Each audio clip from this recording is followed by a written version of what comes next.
Bonjour à tous, nous sommes ici dans l'historique maison Baccarat au cœur de Paris, réinventée depuis quelques mois par Ducasse Baccarat, qui l'ont transformée en un lieu d'expérience et de moments de vie, un lieu dédié à la joie.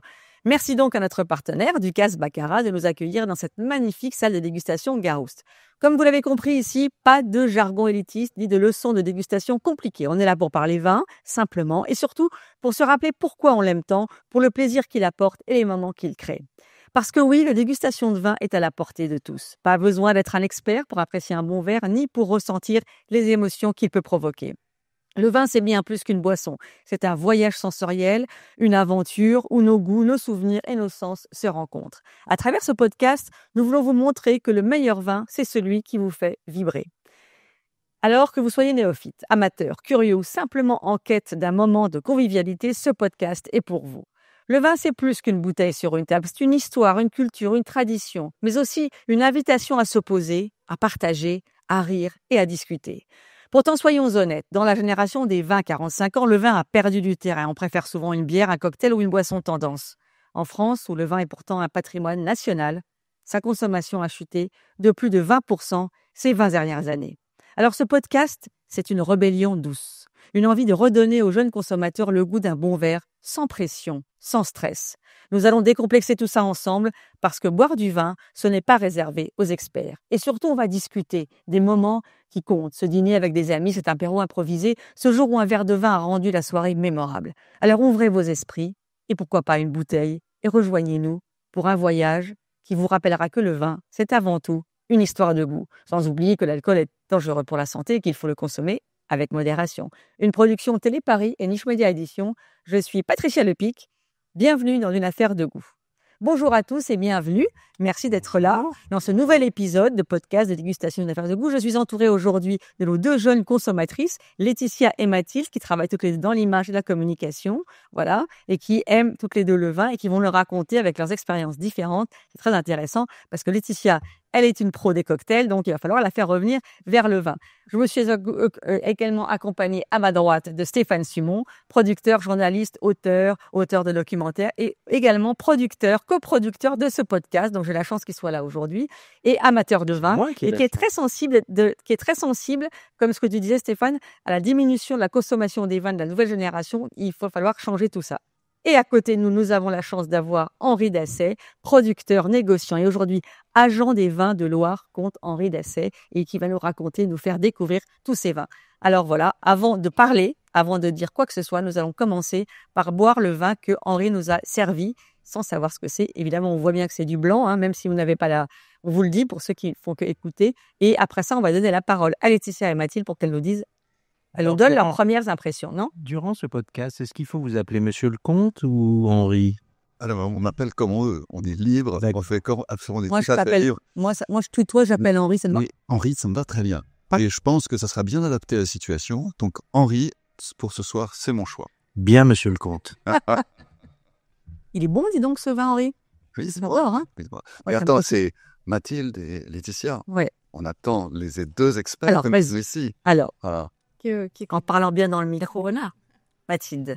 Non, du coup, je décris un peu ce que moi je ressens. Tu ressens très facilement ce que tu ressens. Ok. Je trouve qu'on a quelque chose d'assez minéral et en même temps très fruité en fin de bouche. Déjà très professionnel. Assez citronné, je trouve. Un peu sur, du coup, les agrumes. Quelque chose sur les agrumes qui reste très rond. Ah oui. Voilà. C'est un peu, moi, ma première impression quand je goûte ce vin. Ah, très bien, je vais prendre des gauches à Mathilde. C'est vrai. Bienvenue, c'est méthylonologie. Et Laetitia, vas-y Laetitia. Alors du coup, en ce qui me concerne, je serai un peu moins pointue dans la terminologie que ma compatriote ici présente. Mais non, il est assez agréable parce qu'il est assez doux en bouche. On a presque l'impression de boire justement un cocktail. Il y a un côté un peu citronné, comme l'a dit Mathilde, un peu une note d'agrumes qui est assez sympathique. Donc j'ai l'impression de boire un cocktail au gin. Ah ouais, carrément. Ouais, exactement. Assez frais. Il y a quand même pas mal de cocktails. Il ressemble vachement un petit peu au French 75, qui est normalement un cocktail fait à base de champagne. Et je trouve qu'il y a ce côté... Il y a des cocktails. Non, alors, ce spécialiste, je ne sais pas si j'irai jusque-là, mais en tout cas, j'en consomme suffisamment régulièrement pour reconnaître les notes que j'apprécie chez les uns ou les autres. Donc non, en tout cas, avec celui-là, ce vin-là, en tout cas, j'ai certaines particularités que j'apprécie normalement dans les cocktails que je commande. Donc pour toi, c'est un vin qu'on peut aussi consommer comme apéritif finalement. il passe très très bien. Voilà, je ne sais pas si c'est la bonne formulation, mais en tout cas, moi, c'est un vin que je pourrais consommer en début de soirée facilement. Ok. Alors, Stéphane va nous donner son avis parce que Stéphane, quand même, il s'y Non, connaît, moi, il je s'y suis connaît très surtout- bien en vin. Je suis impressionné par le niveau de nos dégustatrices. D'abord, elles parlent bien. Elles parlent déjà comme si elles avaient 20 ans de dégustation derrière elles. Voilà, là, je ne sais pas ce qui s'est passé, mais c'est assez magique. Moi, je dirais que ce vin me plaît. Voilà, il est fort agréable à boire. Il est suffisamment complexe et il a une bouche qui nous emplit, quoi, en fait. Et donc, on voit que c'est un plaisir de pouvoir le consommer. Peut-être, effectivement, je partage l'avis de Laetitia. C'est peut-être plus facile de boire l'apéritif avec que de l'accompagner. Moi, je ne sais pas s'il n'est pas un tout petit peu plus. Moi, je trouve que ça marche bien parce que en soi, c'est suffisant. Voilà. Alors après, l'accompagner, je vais vous demander avec quoi vous l'accompagneriez, vous? Moi, je l'accompagne avec tout. Alors, Qu'est-ce que c'est Avec comme tout. vin? ok, alors, ça, en fait, alors, c'est peut-être bien qu'on ne le dise pas tout de suite. Bon. C'est pas forcément besoin de le savoir. Non. Et on va goûter les différents vins. Et une fois qu'on va goûter les différents vins, on dira après ce que c'est. Ah bon, d'accord. Alors, on Je trouve ça mieux parce qu'on va avoir des préjugés sinon. On va se dire, ah mais ça c'est tel vin, donc a priori, dans une échelle comme ça, on va le classer comme ci ou comme ça, alors que c'est pas ce qu'il faut faire. Oui, mais on veut une dégustation simple. N'oublie pas que c'est pour redonner envie à nos consommatrices. Il faut que ce soit facile. Tout à fait, tout à fait, je comprends bien. Mais Je ça, comprends. C'est pas un truc professionnel. Donc, il faut que c'est les émotions. et Chacun- justement, Voilà. Patricia, c'est parce que c'est les émotions. Si je leur explique que c'est tel vin ou que c'est tel autre vin, ça va, elles vont avoir des... Elles vont mixer, d'accord. Elles vont mixer. Oui, c'est vrai que souvent, il suffit qu'on dise l'appellation et tout de suite, si l'appellation est connue, les gens se disent je peux pas en dire du mal. Hein, c'est forcément un grand vin puisque c'est une appellation qui est arrivée jusqu'à mes oreilles. Exactement. Là, c'est vrai que au moins, ne sachant pas de quoi il s'agit, même si je pense avoir reconnu, eh bien, au moins, Je suis sûre. non. Mais au moins, on va se dire, on va laisser passer le deuxième verre, on va en parler, puis on ira sur le Alors, troisième ensuite. Henri va Allez. le servir donc. Ok. Deuxième vin. Voilà. Alors, Ah. il y a une caractéristique qui est importante. C'est que ces trois vins sont le même millésime. Hein, et c'est donc le même millésime et grosso modo les mêmes vinifications. Il n'y a pas de différence très importante. Donc... Non? Non, pas du tout. Tu m'as pas laissé terminer. Tu es déloyal, je suis très mal. De ta part, je te reproche beaucoup. Donc, en fait, l'intérêt, c'est que justement, vous allez voir le même type de raisin qui est dans des terroirs différents. Une année la même, grosso modo, des modes de vinification quasiment les mêmes. Et normalement, vous allez me dire si vous trouvez qu'il y a des différences. On ne D'accord. trouve pas. C'est les parcelles donc qui vont faire la différence, on est d'accord. C'est donc le terroir, les parcelles, c'est finalement là où l'exposition au soleil, c'est tout ça qui va faire la différence entre le premier et le deuxième verre de vin. C'est bien ça? S'il y a une différence. S'il y a une différence. Parce qu'il n'y aura peut-être pas de différence. Oh, il y a forcément une différence, sinon je pense que vous assisteriez pas là-dessus, monsieur le comte. Attends, tu vous vois, tu l'as petit allié. Alors, monsieur le comte, on a le droit, mais toujours avec affection. Toujours. Ah, c'est très important. C'est que- ça. Hein. Ah, mais j'ai bien senti, Parce que s'il y a d'ironie, moi, je me sens très très mal après. Il n'y en avait aucune. Ouais. Il n'y en avait aucune. Ah, bien. Let's go. Alors, Let's go. écoutez, C'est toujours pareil, c'est Laetitia et Mathilde qui vont tout à prendre les premiers mots.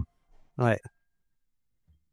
alors, c'était Laetitia oui. qui va commencer. Merci. C'est à Laetitia qui commence. Ouais. Voilà, Laetitia va commencer. C'est intéressant parce que ça donne envie de regoûter le premier après. Oui, tu vois? C'est pas intéressant ton système. Ah. Alors là, je vais vous dire. Hein? Ah, il a ma préférence. Moi aussi, je suis d'avoir référence. Et le premier, c'était très bon. Hein. C'était très... Désolé. Désolé. Non, mais si vous m'influencez, c'est pas drôle. Alors, du coup, très personnellement, vraiment uniquement en termes de goût, je pense que je préférais les notes du premier, parce que ça s'apparentait plus au type de cocktail que je vais avoir tendance à commander dans un bar à cocktail. Parce que justement, comme vous disiez tout à l'heure, c'est des cocktails qui se boivent tout seuls.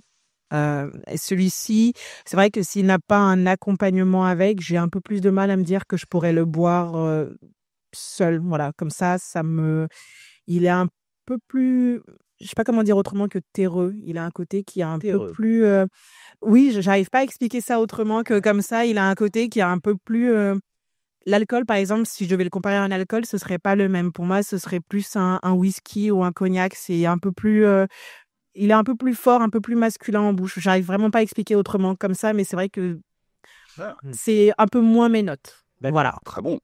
Mhm. Et Mathilde. Ouais. Je trouve effectivement qu'il est un peu plus fort que le premier. Je trouve que les arômes se dégagent beaucoup plus en note de fond qu'en première bouche. Donc quelque chose d'à la fois très rond, mais je trouve un peu moins sensoriel pour le coup. Oui. Peut-être un peu moins délicat que le premier. Il y a moins ces notes d'agrumes, etc. Et effectivement, quelque chose on sent que le sol est un peu différent. Que du coup, la méthode de vinification est assez différente. Ce qui rend le vin peut-être plus travaillé, mais avec des notes que je trouve un peu moins délicates. Tu préfères lequel, toi, par exemple? Je préfère le premier. Sur les notes d'agrumes, j'aime bien. Après, moi, je préfère les choses qui sont relativement assez minérales, généralement sur du sol silex, voilà, des choses qui sont quand même très... En fait, Mathilde. Non, pas du tout. Arrête, c'est Pas du tout, mais sur le blanc, c'est Quand vrai est-ce que tu as goûté ton premier vin? Ah, non, pour moi, là, on dit que le vin, c'est une affaire de goût. Pour moi, c'est plutôt une affaire de famille. Ouais. Et que, du coup, mes grands-parents étaient restaurateurs.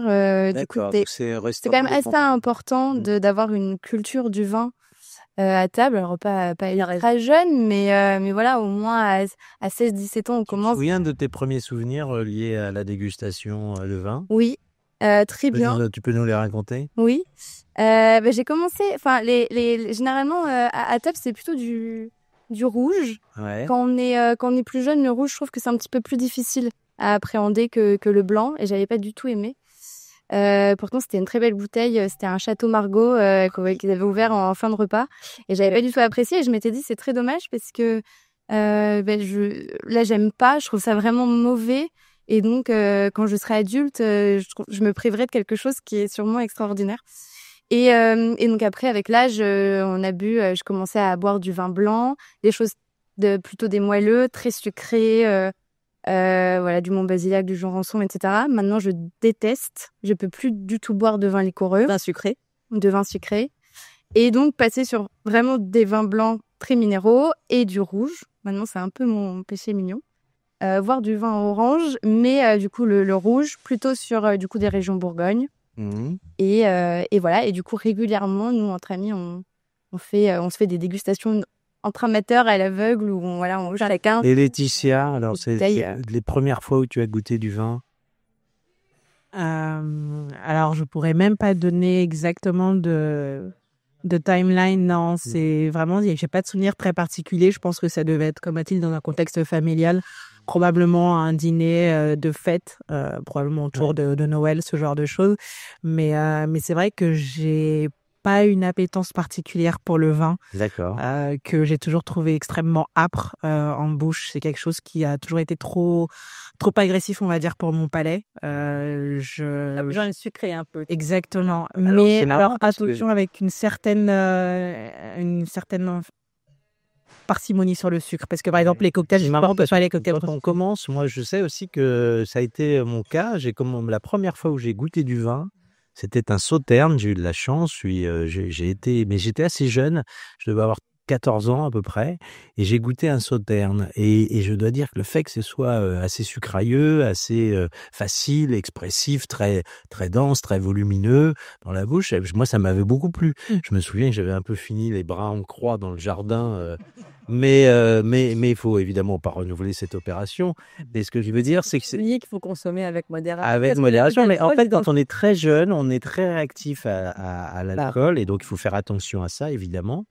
Mais c'est vrai que le fait d'avoir goûté un vin doux, liquoreux comme ça, c'était très simple à boire. C'était très simple et très traître d'ailleurs, parce que finalement, on n'était pas si loin d'un jus d'orange, d'un jus de raisin, enfin quelque chose de très facile et flatteur en bouche. Et puis après, je crois, le goût s'affine et progressivement, on va quitter le sucre pour d'autres territoires qui sont des territoires plus exigeants. Qui sont la minéralité, l'expression même de l'élevage. C'est pas. Mais c'est ça, pas, là, c'est du pas- moment dans la technicité, si je peux me permettre, et on veut vraiment rendre la dégustation simple. Donc maintenant, parce que toi, Je vais rien dire alors. aussi, mais toi, qui es très érudit, Stéphane. Non, je suis pas. J'ai pas l'impression d'être érudit. Notre ami Henri, Oui. compte Henri pour toi, moi j'appelle Henri direct. Ouais. Et donc- M'appelle Riton. Ouais, je peux faire Riton aussi, c'est possible. Mais est-ce que tu veux qu'on goûte le troisième vin? Bah oui, non ou pas? On peut pas en reparler encore un petit peu des aviennes. Bah, il préfère attendre. Ouais, mais tu nous en parles. On va parler. Alors, très bien, allons-y. Qu'est-ce que tu préfères? Tu préfères qu'on goûte le troisième? Alors, moi, Qu'est-ce que tu préfères? C'est toi qui décides. mon plan personnel me semblerait que si on goûte le troisième et qu'on a les 3 vins, Ouais. et ensuite on peut repasser Voilà, parce que c'est quand même pour ça que j'avais apporté 3 bouteilles. Ben c'est parti. Amendement retenu. Voilà, super, j'ai de la chance. Formidable. D'ici qu'on vote le budget, Pas trop demandé non plus, hein. non mais pas tout de suite, mais avec beaucoup de patience, de travail. Voilà. Non, mais en tout cas, ce sont des vins agréables à boire. On a de la chance. Et là, le Oui, tant mieux. Voilà, je suis content. Ben, je les avais amenés un peu pour ça, en me disant que ça devrait être des vins agréables à boire et ils devraient les boire. Voilà. Non, mais ils sont en plus, effectivement, ils sont à boire maintenant. Ah, ils sont à boire, tout à fait. Ils peuvent attendre un peu, mais ils sont bien à boire. J'ai 2 verres. Ça, C'est bien. c'est quoi ça? Moi, je suis là. Moi, je suis garé ici, comme on dit. Toi, t'as 3 verres. Bien, tu t'es déjà servi, en fait. Ah, c'est possible, oui. Ouais. Je ne me suis même pas rendu compte. C'est pas grave. Bon, alors voilà. Très bien. Alors, Alors, mesdames, la merde. mesdames, c'est à vous Le type. Elles n'ont pas goûté encore. Voilà. Ah oui. Ah.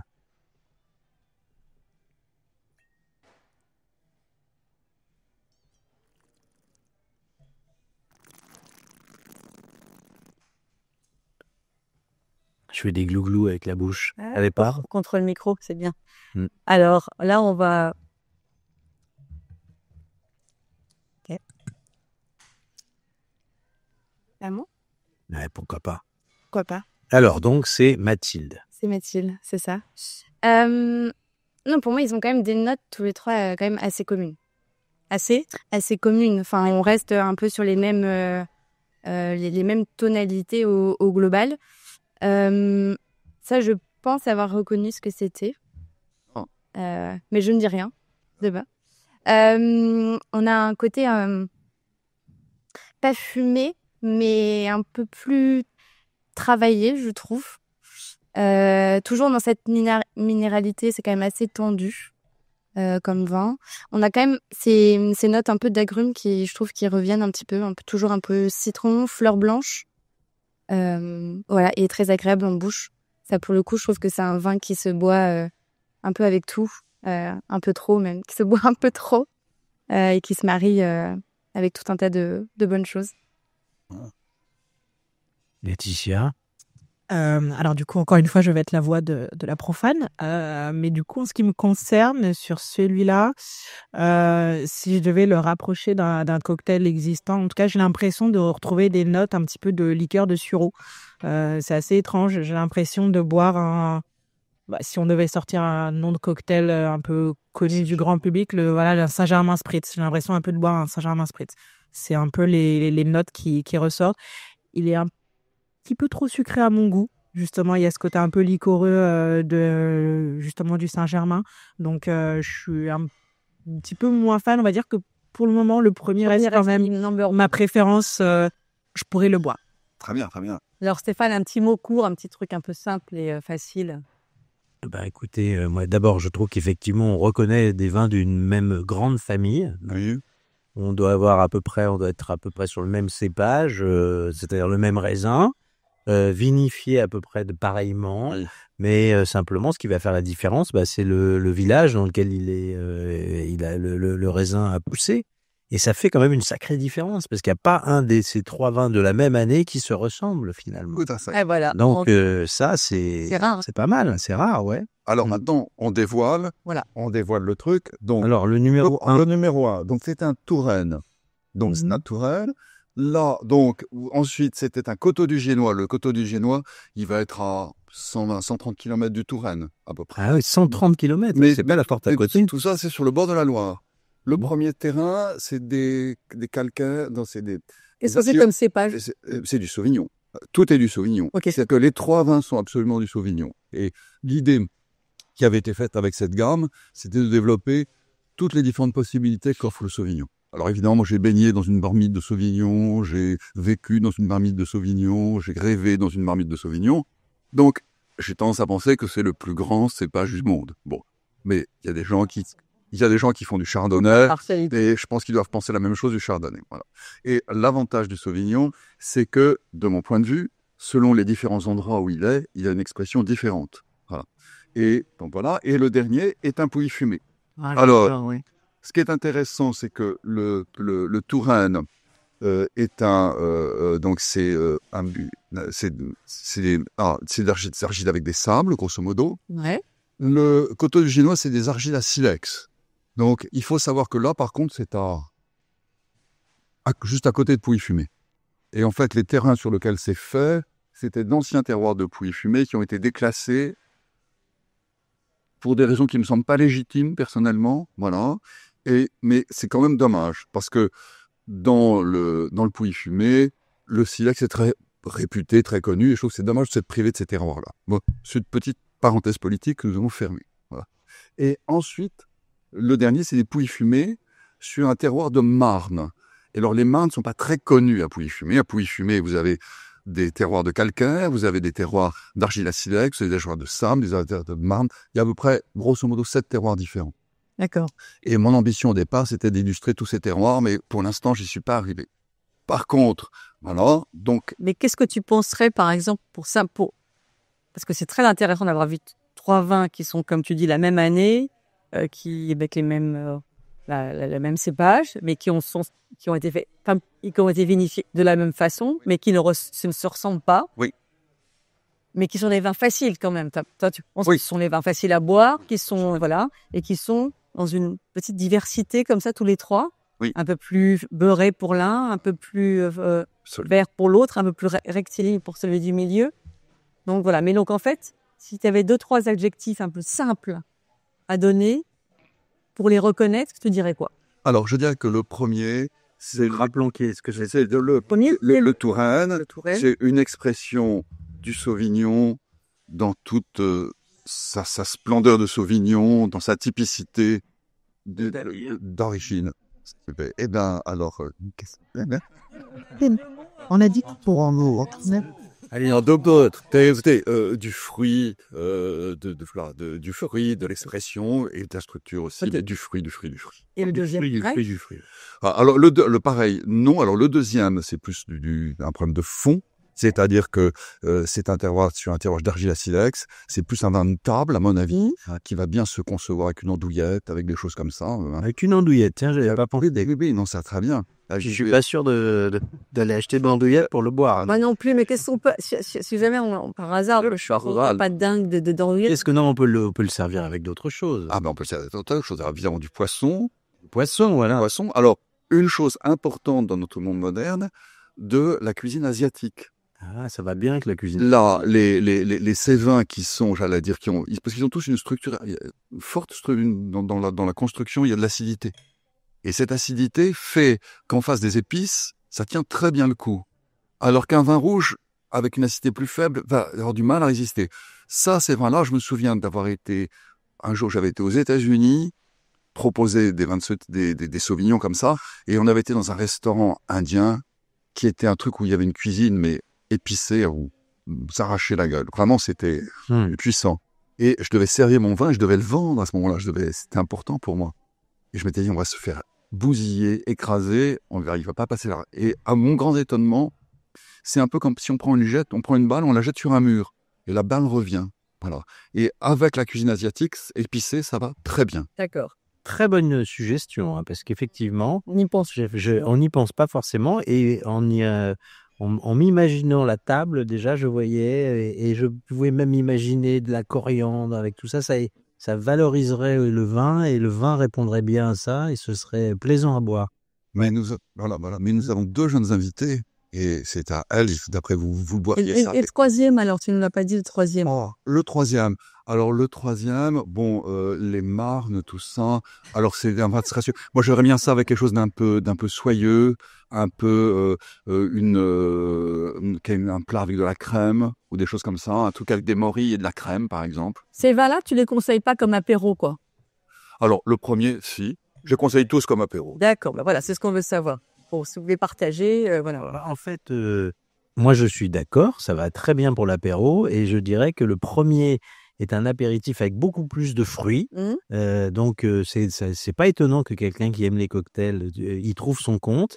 Le deuxième est beaucoup plus droit et beaucoup plus Très, très droit. très droit et donc ça va correspondre peut-être davantage au goût de gens qui n'aiment pas trop quand le vin part sur des notes trop florales, trop aromatiques finalement, trop encombrantes. Et puis le troisième, il a une plus grande complexité, effectivement. Ce petit côté depuis coursant. Ouais. Le côté un peu beurré, un peu comme ça, un peu plus gras. Oui, tout à fait, bien sûr. Alors, il y a un point qui est important. Vous aviez expliqué que le dernier vous semblait sucré. Ben, il n'y a pas de sucre. Il n'y a pas un pet de sucre dedans, c'est tous des vins qui sont tout à fait secs. Ce qui vous donne cette impression, c'est le glycérol. C'est-à-dire que quand vous tournez votre verre, vous voyez une espèce de côté qui est gras comme ça sur le côté. Et c'est ça donne une impression de sucrosité. Et le sucre pose un problème quand il reste du sucre, c'est que ça fait un truc un peu pâteux. D'accord. Alors que ça, c'est pas pâteux. Et je vous propose que on vous resserre un verre à chaque, on remplisse les verres. Pas sûr qu'on ait tellement le temps, en fait, Eh ben. on a envie de... On va peut-être... Je me tais alors. le temps. Quoi? Je me tais. Tu peux parler, mais on va pas se resservir parce que... Moi, je poserais bien, je demanderais bien à Laetitia et à Mathilde avec quoi elles auraient envie de servir ce vin. Imaginons, elles repartent chacune avec une bouteille et elles vont rentrer chez elles. Elles ont un copain ou une copine à qui faire dîner. Avec quoi vous avez envie de le servir, ce vin? Ouais. Qui commence? Attention le micro. Alors, c'est difficile de pas se laisser influencer du coup par ce qui a été dit avant et de pas prendre comme anti-sèche ce qui a été dit par eux. Honnêtement, j'aurais beaucoup de mal à les associer parce que je suis vraiment pas experte dans l'association de l'accord mets vin. Ça serait pas une envie du tout. Tu te réveilles, tiens, j'aimerais... Alors, c'est vrai que sur le dernier qu'on a essayé, il y a une petite résonance qui s'est créée avec ce qui a été dit par rapport à l'idée d'un plat crémeux avec des morilles. Alors, je serais allée moins dans cet extrême-là, mais c'est vrai que des pâtes crème, champignons ou truffes, ça aurait pu m'appeler. Voilà. Mais c'est vrai que c'est en général un peu la facilité vers laquelle je vais quand je prends des pâtes à la crème, en tout cas des pâtes qui sont très comfort food. Je vais avoir tendance à aller vers le vin blanc assez doux pour aller avec, ou le cocktail qui irait avec. Donc, c'est une grande épicurienne. j'aime vivre, oui. En tout cas, comme ça, oui.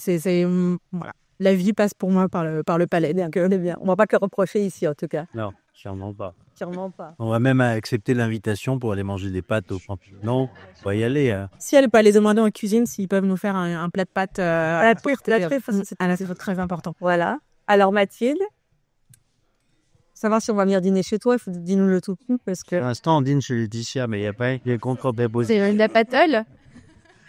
Non, en tout cas, sur le pouilly fumé, moi, je suis plutôt je le prends plutôt pour l'apéritif ou pour des fruits de mer. Là, en ce moment, par exemple, avec des huîtres ou des... Alors, nous, on verra que pour l'apéro. Que pour l'apéro, ouais. Alors, c'est moins sympa pour les plats. Mais j'ai déjà testé avec des sushis. Ouais. C'était sympa, comme disait Henri sur l'acidité, c'était assez sympa.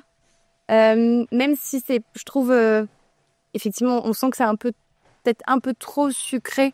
Ça se marie un peu mieux avec du Sancerre, par exemple, sur des plats. Et sur les autres, c'est vraiment, oui, plutôt en apéritif. Voire le sauvignon, des fois, un peu sur le dessert.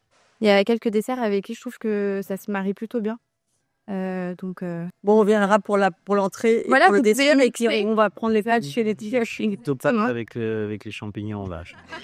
Ça, je sais pas. Moi, je passerai avant pour l'apéro.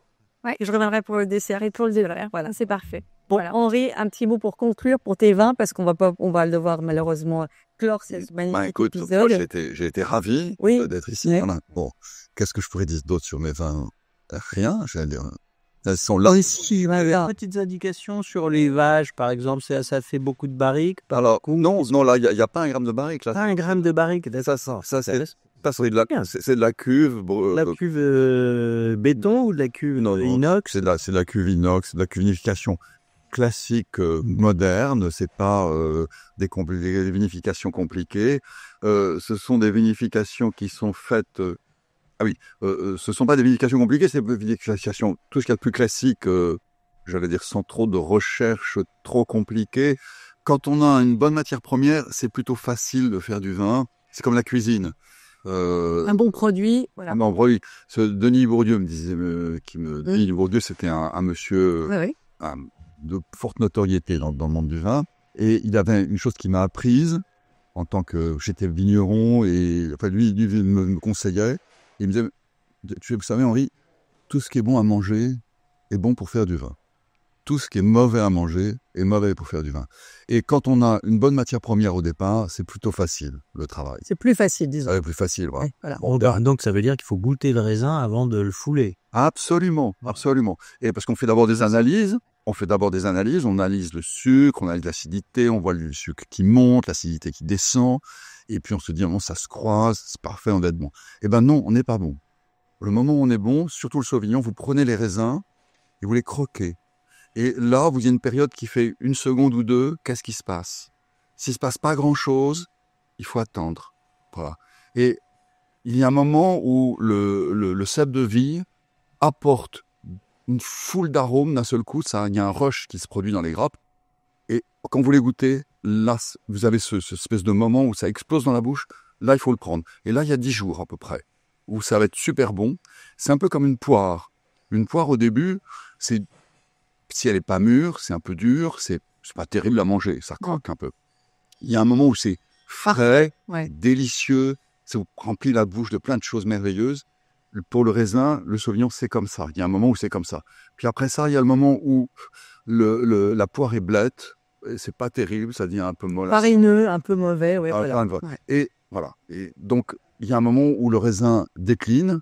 Donc, quand on est vigneron, ce qui est très important, c'est d'être prêt à faire feu sur ce plateau qui est en général une dizaine de jours. Il faut être bien équipé, il faut foncer. Parfait. Écoutez, merci beaucoup. Super. J'espère qu'on vous a donné envie de consommer J'ai le droit à un petit rap de questions. Bien sûr, La dernière Stéphane. petite question. Là, on est donc sur des 2021, le millésime, c'était le 23. Tous les 2021. Tout est 2021. Donc 2021, est-ce que ça veut dire que finalement, 3 ans plus tard, c'est le bon moment pour les boire? Qu'est-ce que vous conseillez? Voilà, moi, ce que je conseille, c'est de les boire rapidement et d'en racheter d'autres tout de suite. Bien sûr. Ça, c'est côté mercantile. Mais au-delà de ça, c'est quoi l'apogée de ce... Là, à mon avis, 2-3 ans, On est bien. on est très bien. 2-3 Et ans. on peut les garder également? Oui, alors c'est des vins qui peuvent se garder 10-15 ans. D'accord. Mais alors à ce moment-là, il faut être amateur de Sauvignon âgé, comme il y a des amateurs de vieux champagne.